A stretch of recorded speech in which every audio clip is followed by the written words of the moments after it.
Alright, here we are with part 2, Smith Wesson M&P non-compact versus Taurus PT111 Mil-Pro. The first part of the video was running a little bit long, so I had to do a part 2 here. I usually don't like to do it, so let's jump right into it, okay? Let's pick up where we left off before with the trigger comparison.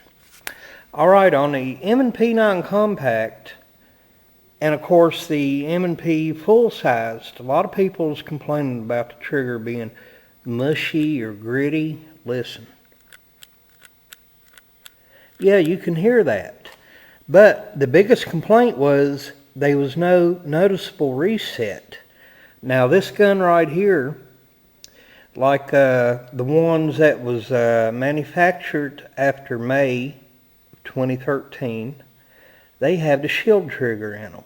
Now check it out. It might be a little gritty to begin with, but it's still a fairly new gun. Only had about 300 rounds put through it. Now listen. Nice clean break on there. No problem. Now for the reset, the big test. Listen. Yeah, I heard that and I felt it. I know you did too. Really great trigger on here. No apex trigger job needed. Now, let's go with the Taurus PT111. A little different trigger. As you notice, no resistance whatsoever. You go back and you hit that breaking point. Listen. Pretty decent. Now for the reset. You heard it, I heard it, and I felt it too. You may have to let out all the way, but you know, as far as the trigger, it's just something you have to get used to. And also on a Taurus, you have double strike capability. Say for instance, I had a round in the chamber, it didn't go off on that last time. Well, now we're in double action. Right there. No problem. I can live with something like that. You know, Taurus ain't all that bad. But let's go on to the next round. The takedowns. Alright, first of all, we're going to be taking down the M&P non-compact. Pretty simple takedown right here. Of course, what you want to do right here, you just, right here, you got your slide catch right here. You pull back, you catch it, and right here's a little switch. You go down from, say, 3 o'clock to 6 o'clock. Just like that. Now, there is a little lever in here. Some people call it a sear thing or whatever. I don't know the technical term. There's a little tool right here. You can turn one way or the other, pull it out, and you take that tool and press down in here and press that lever down. Now Smith & Wesson in their manual stresses to do this, but for this one time only, I'm going to pull the trigger. Bam, right there. Easy enough takedown. Okay. For the PT111 Taurus, you just rack it back, and you got a takedown lever right here from 3 o'clock to 6 o'clock. Down like that. And if you got fingernails, you just pull that pin out, no problem. Then you pull back on the slide, pull the trigger, comes right off. No problem whatsoever. The takedown on these two firearms, very simple, very similar. Not as simple as a Glock, but hey, it still works. Okay, while we got everything apart, let's do a little comparison here with the barrels. Here is the M&P non-compact barrel. Here's the Taurus PT111 Mil-Pro barrel. get them to end. Yep, we see that the M&P barrel is just a little bit longer, maybe over 1/4 of an inch longer, which is fine. They both seem to be flared out at the ends a little bit, which is also a good thing. Both seem to be made of some high quality metal. You know, I'm not going to complain about that. Now here's one thing I'm going to talk about, the guide rods. Here on the left, the Taurus guide rod is a dual spring recoil system, but it's plastic. Here is the M&P recoil spring, stainless steel. You don't have to get no aftermarket parts for the M&P, alright, none whatsoever. So M&P does win out on the guide rod thing, and as far as the guide rod goes, I had to send off to Taurus for a new one probably just a week after I bought this. And their customer service really tried to help. They sent me another one, but it was too narrow or too thin, wouldn't fit, wouldn't work. And well, after let's say 4 months, they finally sent me the right one. But still yet, it worked pretty good until the damn crack come in the receiver. Alright, well, what are we going to talk about next? Alright, I know exactly what we're going to talk about next. We're going to do a physical size comparison. Alright, the M&P9C, just from looking at it, seems to be just a hair thicker than the Taurus. So let's give this a look right here. Do this end to end on a table. Seems to me that the M&P9C is maybe a 1/4 of an inch, maybe just a tad more longer overall than the Taurus. Now, let's do a thickness comparison. Now, I've got the small size palm swill on the M&P9, and it seems to be just a tad thicker than the Taurus, which, you know, it still feels good. They're both pretty thin guns.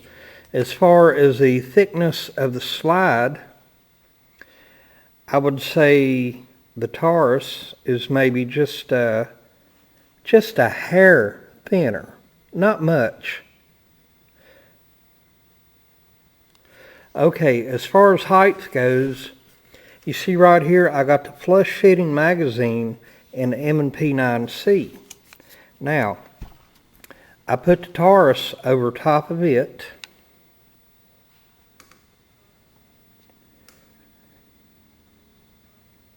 And the Taurus is going to be a lot longer. Maybe a good 1/2 inch, maybe 3/4. I don't know. I don't have a tape measure with me. Now let's put in the magazine with the pinky extension in the M&P. See what we got here. The Taurus is still a little bit longer. Now let's see if I can get a side view. I know this here comes down a lot farther in the front. And, well, let's see what we got. Okay, they're about even in the front, but as far as the back goes, the M&P is still shorter.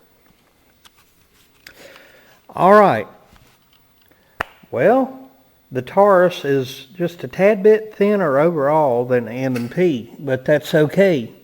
Now, what I use as far as a holster, when I just go target shooting or something, I just got this nylon Blackhawk holster, size 8.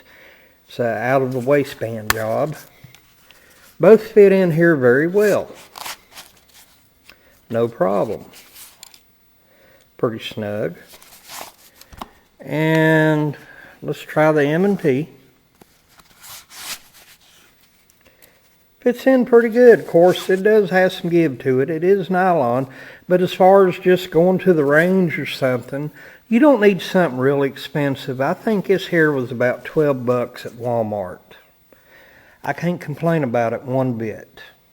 Now, the ergonomics on these guns, there are no sharp edges or sharp corners on either one of these. They're rounded off very nicely. The Taurus here, of course. Now, you do have the safety right here on the receiver. Up for safe. Down for fire. The slide catch and a disassembly pin. But they're not sticking out far enough to cause any problems. Now, as far as the M&P9 Compact, it's also very ergonomic, rounded off very nicely. No sharp corners or edges. Now, you do have the disassembly switch here. You do have the slide catch right here. Doesn't stick out far enough to seem to be a problem.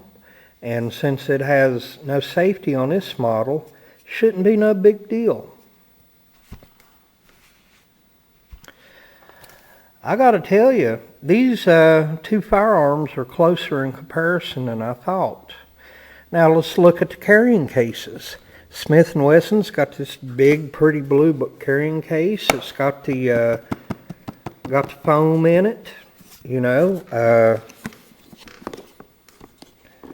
No problem. If it ever slips out of your hand and you drop it, your gun's not going to get messed up. Now, Taurus's carrying case, it is maybe a little bit thinner, but it's adequate. Let's open this up. It has the padding in it. Of course, it doesn't have the grooves cut out in it, but if something was to happen, you just accidentally drop it, your gun will not get messed up. But one thing I do like about Smith & Wesson, you see this paper here? Comes in about all their guns. If if you just clean your gun, put some oil on it, this will absorb it. This will absorb any moisture. It's about like cheesecloth, or I don't know what you call it. I love this stuff. I'd like to have a roll of it. Really good to keep your guns wrapped in. Be right back for some final thoughts. Well, I'm going to tell you what, hope you enjoyed the video. Like I said, the reason I did this comparison between the Smith & Wesson M&P9 Compact and the Taurus PT111 Mil-Pro, I think they are firearms that are very similar, but yet have a lot of differences. If Taurus would step up their game, they could join the ranks of the big dogs. I'm talking Smith & Wesson, Glock, and Springfield. Okay, and Ruger also, of course. If you make a firearm that does not have to be sent back to the factory 2, 3, or 4 times before it's right, then you got something. But right now, I'm sticking with the Smith & Wesson M&P9 Compact. If you have any questions or any comments, please feel free to leave them. Send me an email or what have you. But for all you trollers out there and smart asses, if you send something stupid, I'm just going to delete it and I'm going to block you. Okay? But, you know, this is what YouTube is all about, letting us say what we think, putting in our 2 cents worth. And Taurus, like I said, they do make some fine firearms, but they're just not quite up to the level of Smith & Wesson yet. The garage guy, 879, getting off here. You have a nice night.